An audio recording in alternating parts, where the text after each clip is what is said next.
Welcome to our weekly meditation conversation. So let's begin this week with a meditation, and we'll do a breathing technique this week. Samavriti, equal inhales, equal exhales. So let's settle into our seat and close your eyes. Start to tune in to your body. Become aware of your body. Feel your feet or your legs on the ground. Feel how that connects you to the earth. And feel your hips above your legs. And stack the torso above the hips. Let's roll our shoulders up to our ears and down and back. And align the neck over the shoulders.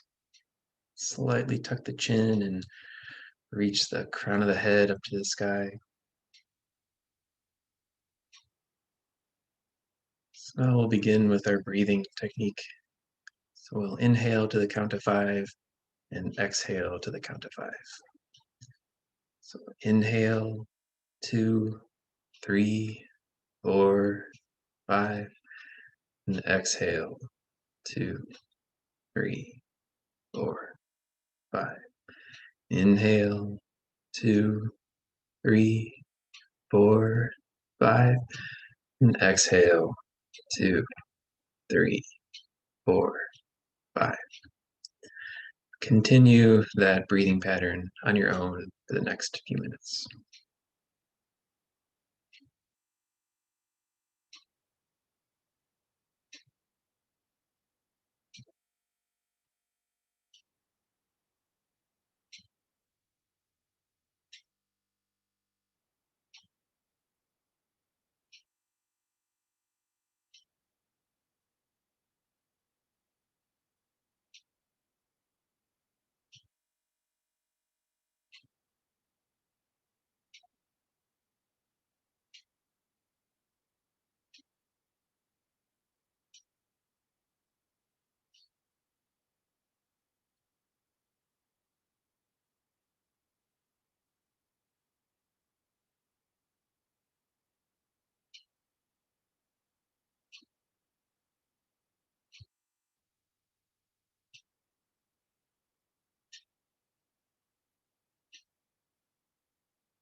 Slowly begin to deepen your inhale, bringing your awareness back into the body.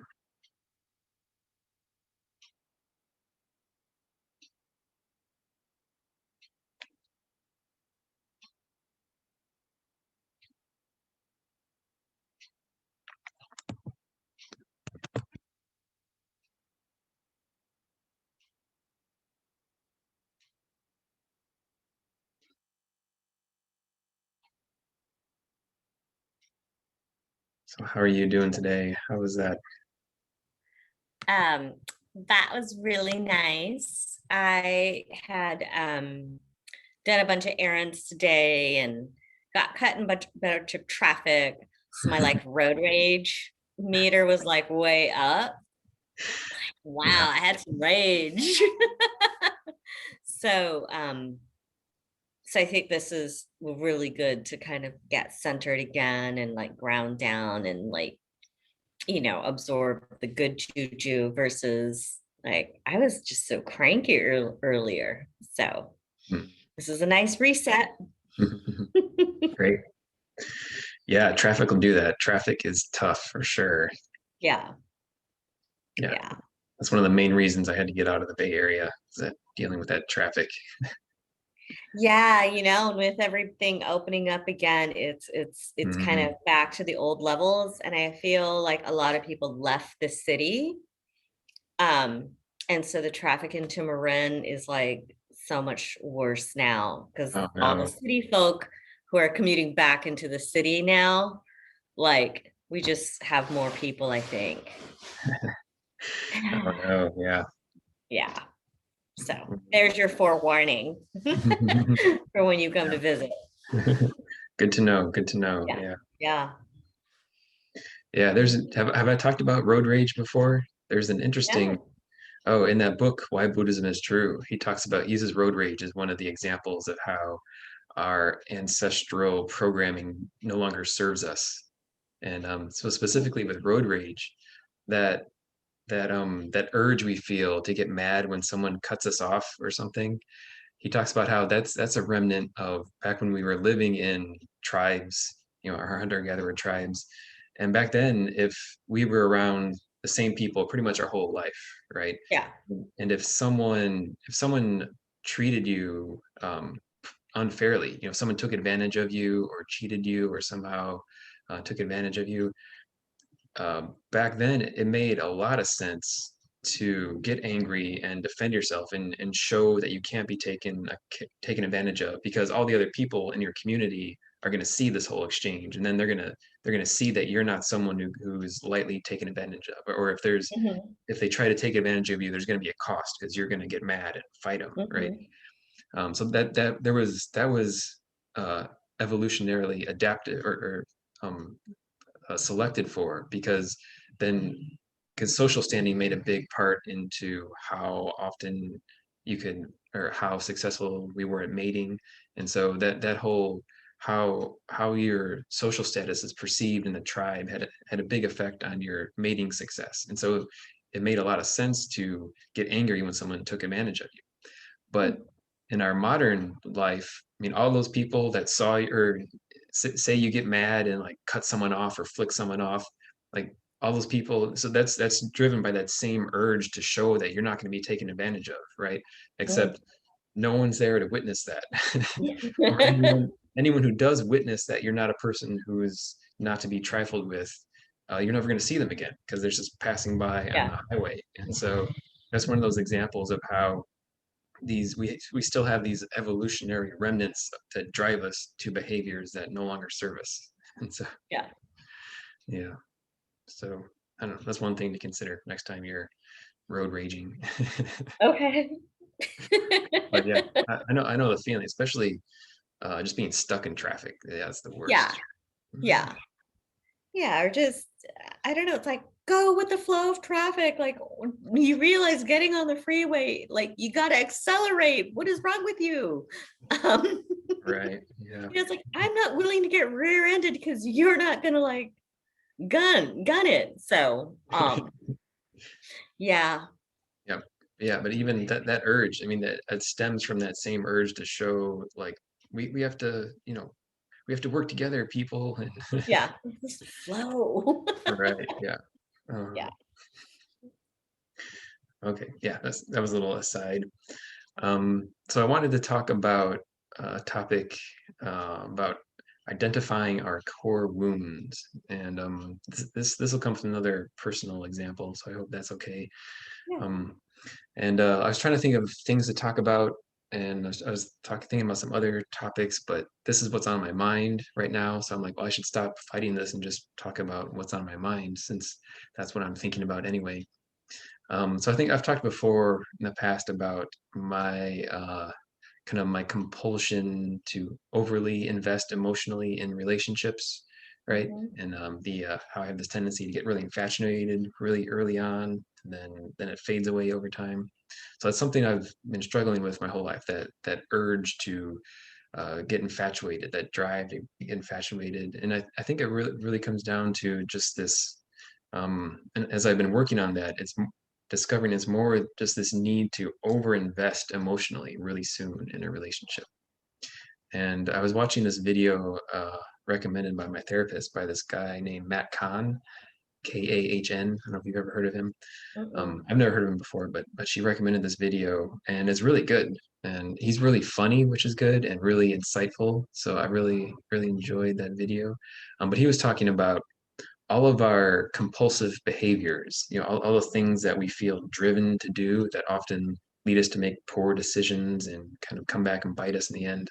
All those compulsions often can be traced back to some core wound that we had from our early from a childhood. So all of those compulsions are the expression of an unresolved core wound.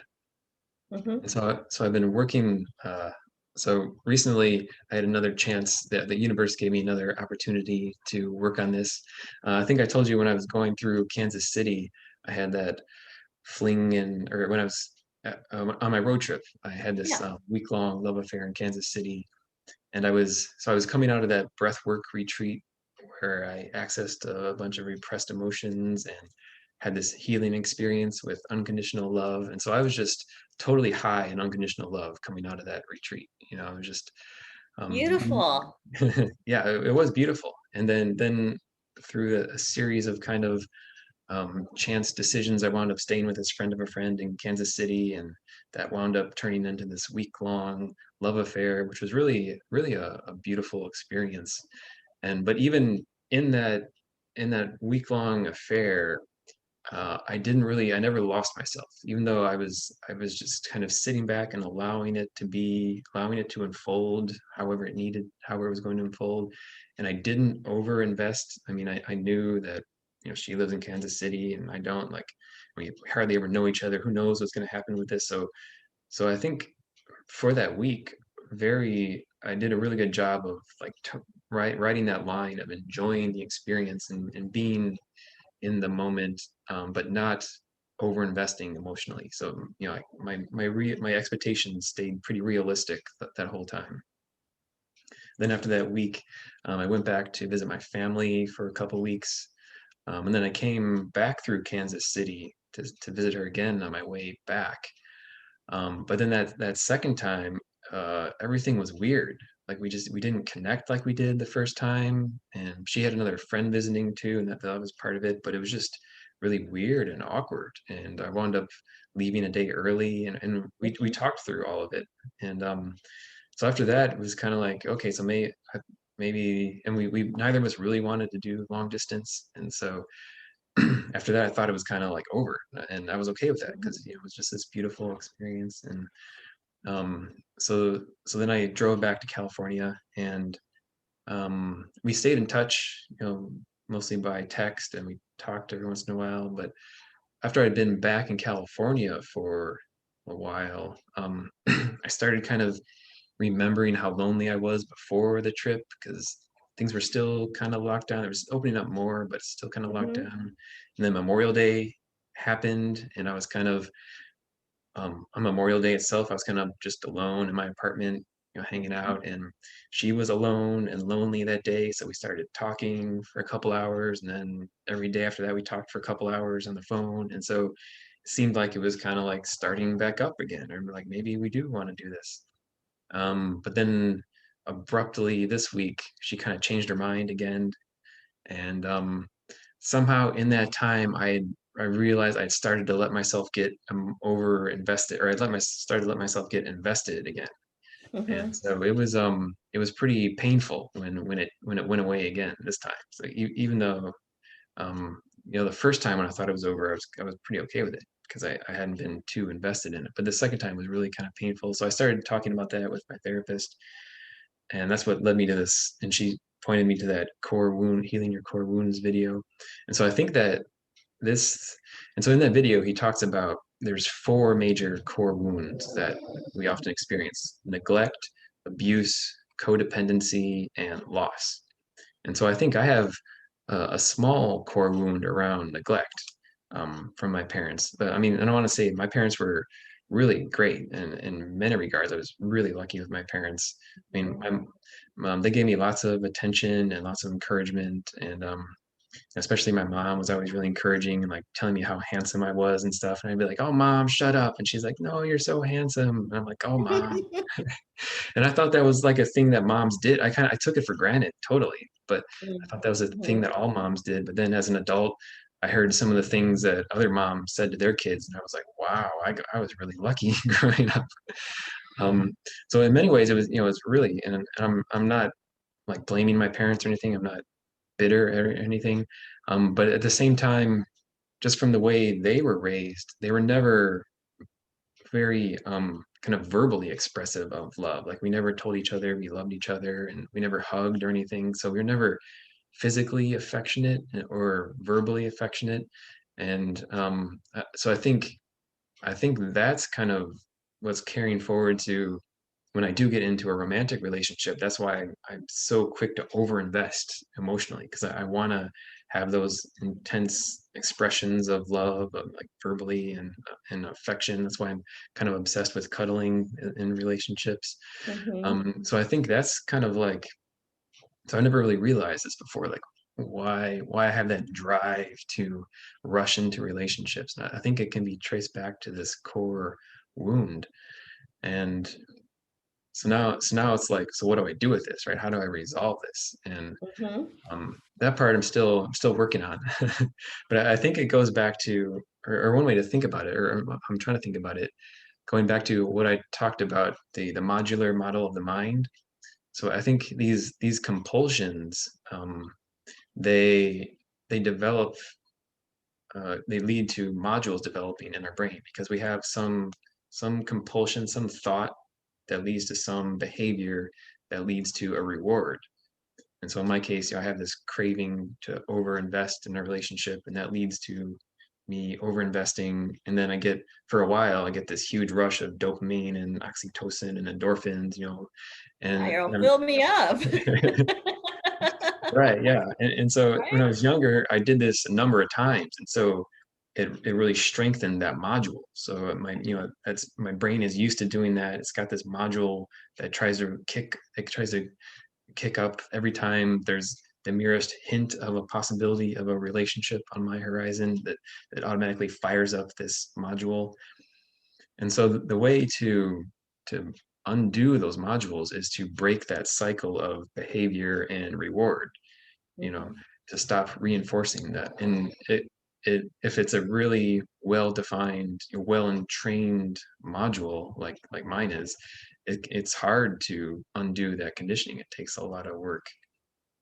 And so one of the ways, like I mentioned last week with changing behaviors, is to develop a new module out of that, out of those thoughts. So when those thoughts arrive, when those cravings arrive, I'm trying to develop trying to steer that towards a new behavior, which leads to different rewards. So that's a work in process. And I was talking to my Tammy, my therapist, about this, and one thing she recommended is watching like spiritual videos, watching healing videos like that when I'm feeling lonely, when I'm feeling that craving Mhm. for something. Um, there are other things I can do to to sate that urge, or Self-soothe or something. right, yeah, self-soothing, or reaching out to friends, or reaching out to videos and things like this. And so that's what I'm working on now, and we'll see how it goes. But I'm feeling good about it now that, at least now that I've kind of found some clarity on Mhm. why I keep doing this. So I think that'll help. Nice. So yeah. Any comments or questions on that? But it feels timely. For me, when I think about like my core wounds, it was around like being the youngest of six.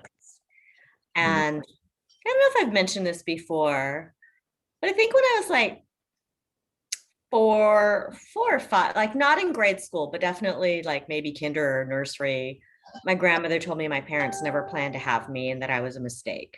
oh, ouch. Brutal, Yeah. just brutal.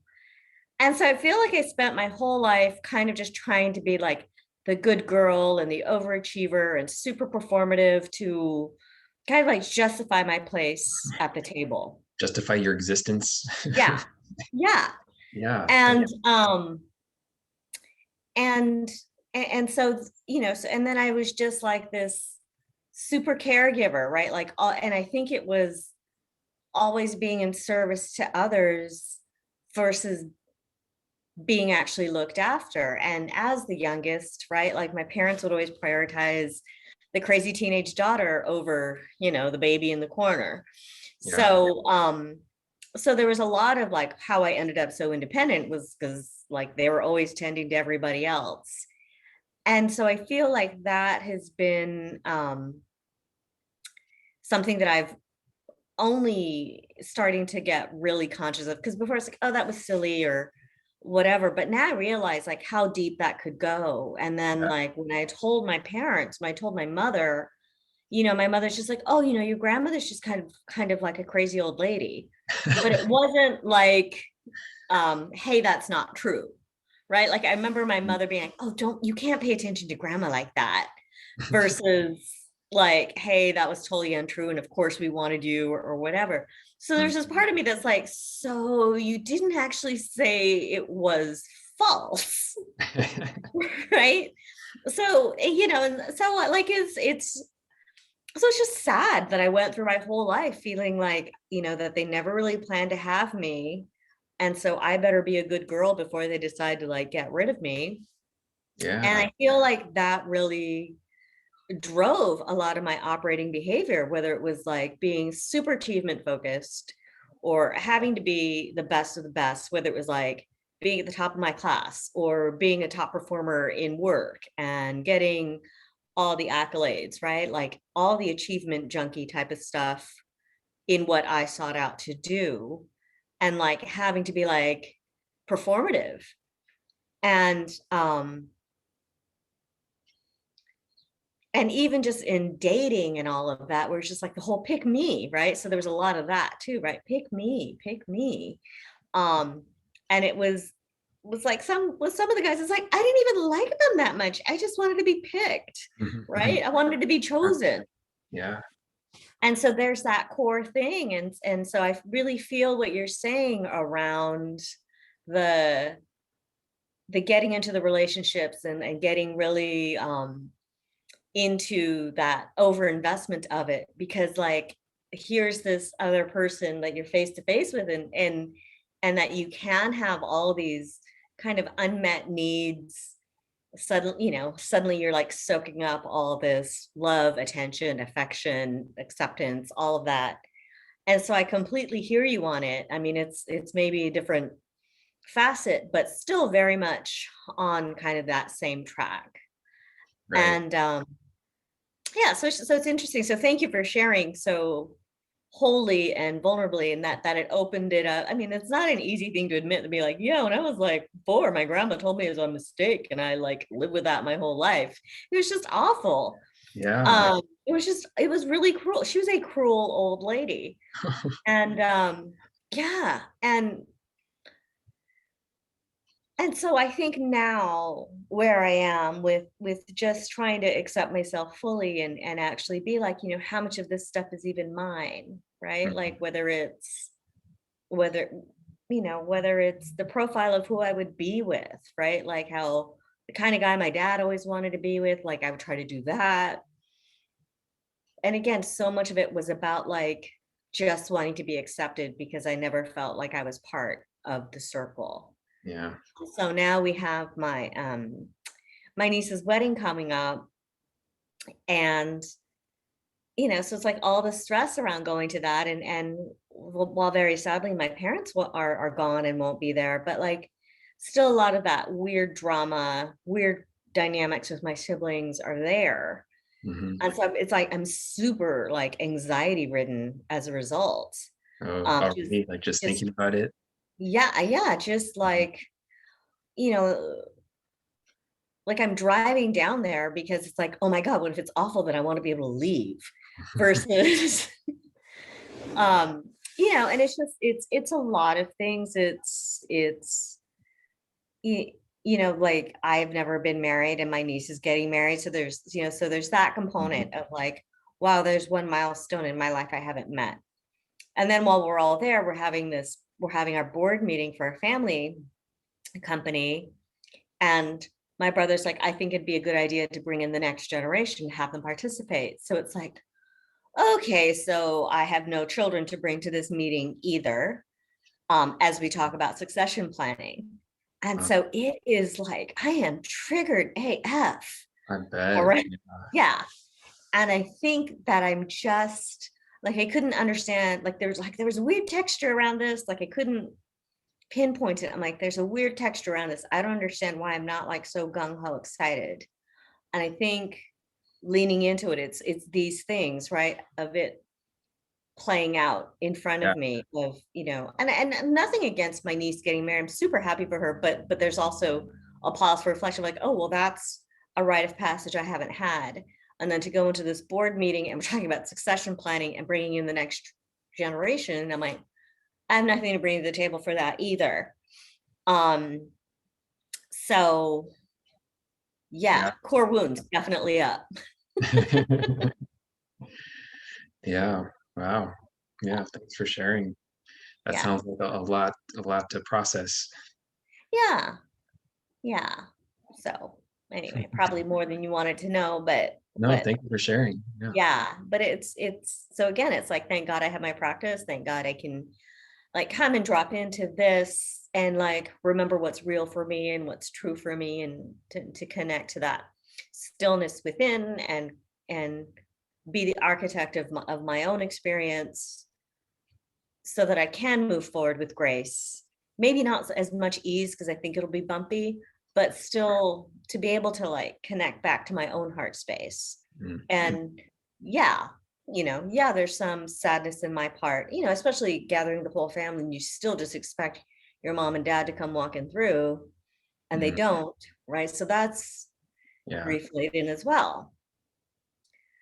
Um, so yeah, so thank you for the practice and and helping me just to be able to just kind of share that so it's not just like It stew in helps. my brain. Yeah, it helps to just talk about it, right? It helps to Yeah, just get it out. Yeah. just to get it out and to actually be like, okay, I've had this realization, like this is what's up, this is why it was feeling a little off, and then to pinpoint it like, oh, this is it. I'm like, okay, now I Right. know what I'm working with.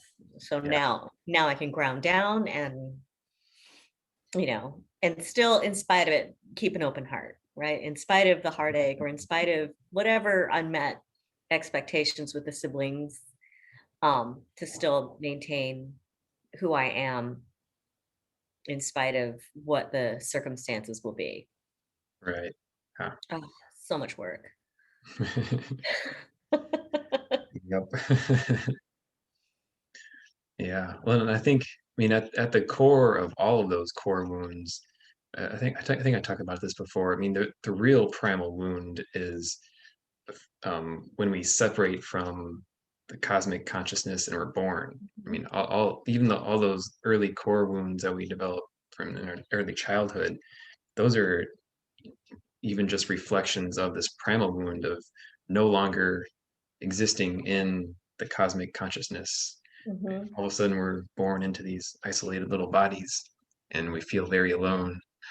And so one thing, so well, I mean, the our early childhood experiences, they're all definitely valid, and all those, and our wounds are valid, and we need to address those too. But we can also start to work on this that first primal wound of just the feeling of separation.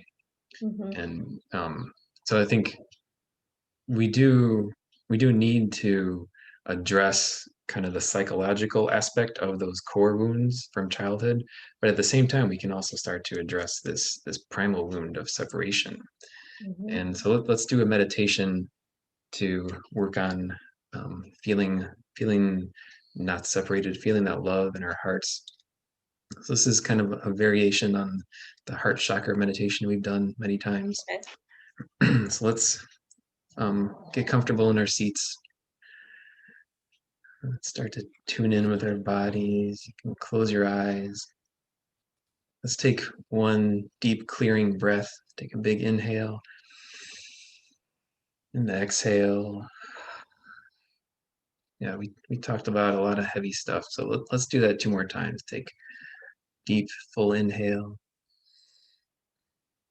and exhale. Just let it all go. One more full inhale and exhale.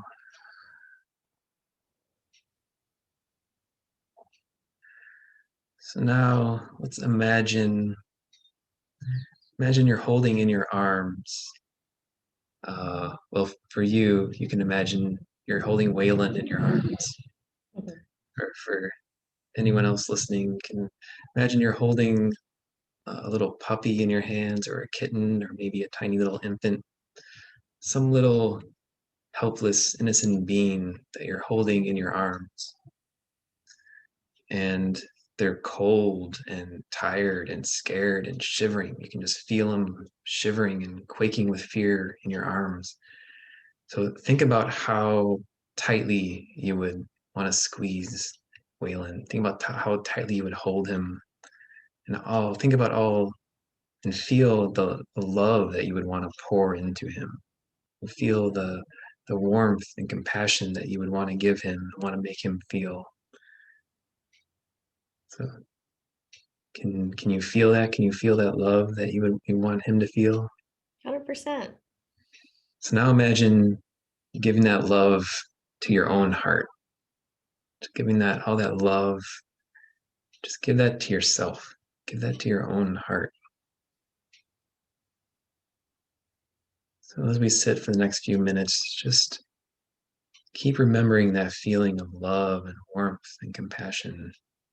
Just keep pouring that into your own heart.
Slowly begin to deepen your inhale.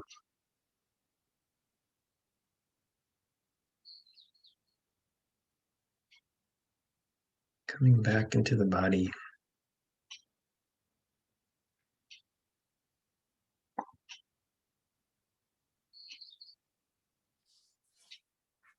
Hmm.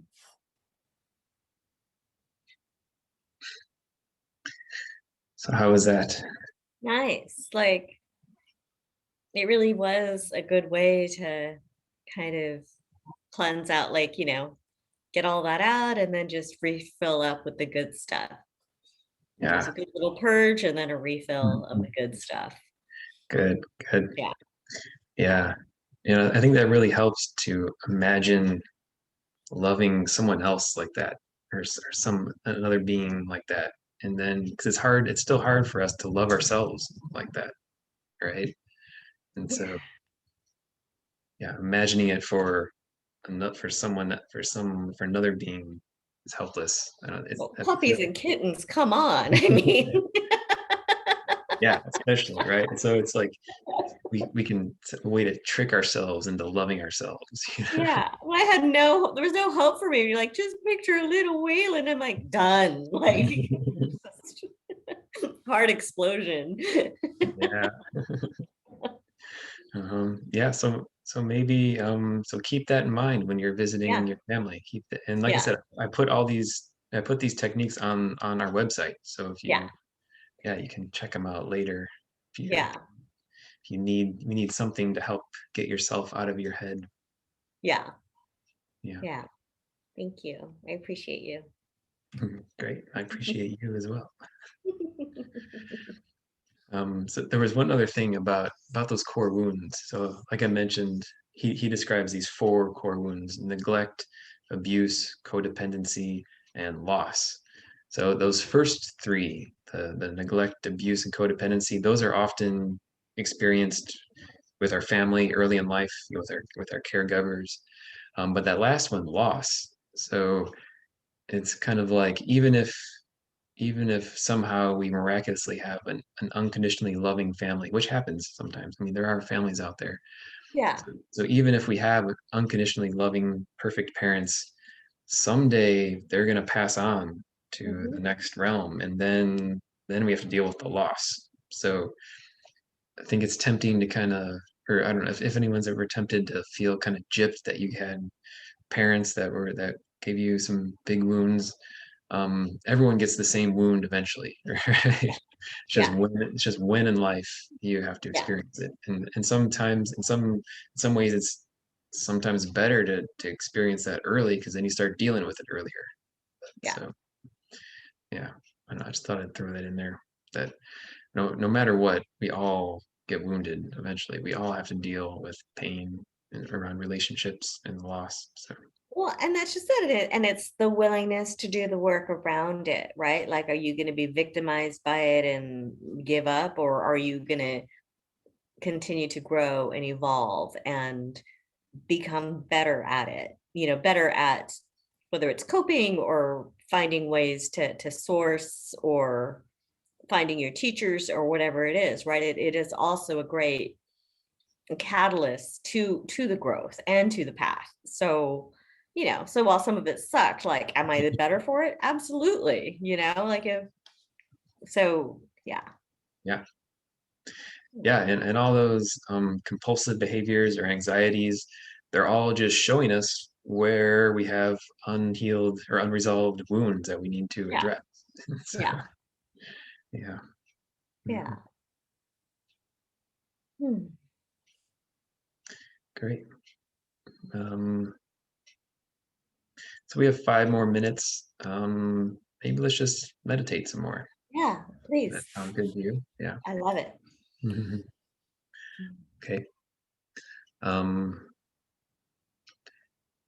should we just keep doing that heart meditation? Yeah, that was so Okay. good. Yeah, I really like how that feels. Okay, so let's once more settle into our seats. And then once again, imagine Waylon in your arms. He's cold and hungry and scared. And Just feel that love that you would pour onto him. I mean, you wouldn't hesitate to just love him fully, unconditionally. So feel that unconditional love. Just give that to your own heart.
Once more, slowly deepen your inhale.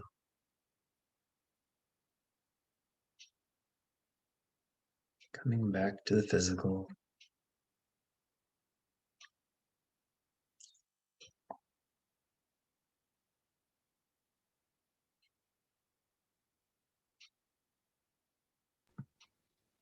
That was awesome. Great. Yeah. It's awesome for me too. Yeah, we just started having in-person classes here this week. Good for So, you. How yeah, was it? it was good. Yeah. Yeah. hmm Yeah. So that's exciting. We had our first monthly artisans flea market on Saturday, and Oh, that was, fun. yeah, it was a big success. Like over 600 people came through. So it's very exciting. Wow. Yeah. Had I known there's a flea market, I would have jumped there. I love that kind of thing. Oh yeah, there's going to be the first Saturday of every month. We're going to have it. Okay. So yeah. hmm Yeah, I Excellent. think I'm going to try to start selling some of my photography there. So Oh, wow, Matt, that's huge. yeah, so that'll be exciting. Yeah. Mm, Good. I like that. Your photos are beautiful for mm. sure. Yeah, I think I could find people that actually want to buy them. So Yeah. Yeah. yeah, Excellent. Good. Well, keep me posted on that. That's an exciting venture. yeah, will do. Yeah. Excellent. And thank you for all the compassion today. It was nice, and maybe it was a little blessing. It was just us two, because maybe I wouldn't have like felt so open to be that vulnerable. And I'm usually just better one-on-one anyway. Sure. So, Yeah, me so too. thank Yeah. you. That was big. No, thank you. Thank you for sharing. Yeah. Yeah. Oh, okay. So we'll try to do this again next week then, or Okay. you let me know what you decide scheduling wise. Okay. I'll probably just keep it every week. But Okay. yeah. Awesome. All right. Thanks. Okay. Have a good night. You too. Bye. Thanks. Bye.